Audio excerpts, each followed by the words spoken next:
Ağlın fikrin özgəlerde qalmasın. Sevirsənsə adam kimi sevməni, nə təkrarı nə bənzəri olmasın.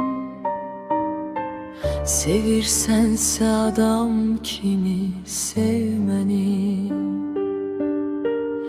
her bir addımında izlerinlə sev. Yüreğinden akan sözlerinlə sev. Dilin ile sevme, gözlerinlə sev. Sevirsənsə adam kimi sevməni, havanda, suyunda, çöreğinde sev.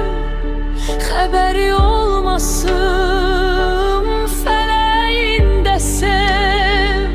El aləm duymasın, ürəyində sev.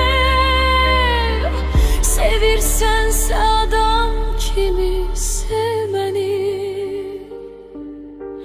Tanrım sevgi bəxş etsin könlünə, sev. Bir ömürdə mən qatım ömrünə, sev. Gösteriş üçün deyil, ölümünə sev. Sevirsənsə adam kimi sevməni.